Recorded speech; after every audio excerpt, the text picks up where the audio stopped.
त्याच्यामधून झालं होतं. आता प्रमोशन झालं आहे आपलं पंतप्रधान पदावर. बरोबर. तर मग याबाबत तुम्ही कोणाला मागणी केली आहे का? तुम्हाला लेटर आलं मागणी का लेटर येऊन आहे ना पोलीस स्टेशनला.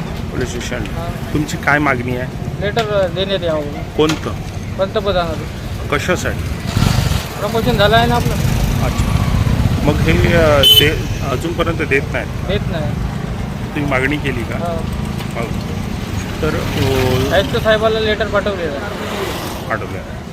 किती दिवस झाले लेटर पाठवलं? आता 8-10 दिवस झाले. 8 दिवस. काय म्हणणं आहे त्यांचं? हे ठाणेदारांनी दिले नाही. दिलं नाही. आता नवीन ठाणेदार बनवला आहे वर्षाताई तांदूळकर. हं. नियुक्ती करणार ठाणेदार. भारताचे प्रधानमंत्री हे बदललेले आहेत. आता याच्यामध्ये एक नवीन नाव जोडलेलं आहे प्रधानमंत्र्यांमध्ये.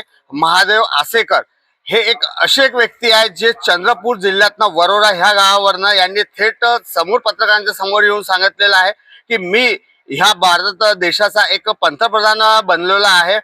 याच्यात एक पाहण्यात आलाय की कलेक्टर ऑफिस पासनं त्यांनी सर्व डॉक्युमेंट्स जमा केलेले आहे. अशाच आता पोलीस प्रशासन आणि इतर विभाग कशा प्रकारे याच्यावरती कारवाई करतील किंवा या सर्व गोष्टीला बघतील हेच आपण बघत राहूया. पण याच्यामध्ये एक पाहण्यात आलेलं आहे कुठेतरी एक असे व्यक्ती जी एक फॉर्च्युनर गाडीवरती अक्षरशः लिहून ठेवतात की ही PM ची गाडी आणि याच्यावरती नमूद केलेलं आहे का PM व्हेकल म्हणून. अशा गाड्यांवरती असे व्यक्ती फिरत असतील आणि याबाबत भ्रम पसरवण्याचं काम अगर होत असेल तर अशात भारत सरकार काय ठोस पाऊल उचलतील अशाच बातम्या पाहत राहूया.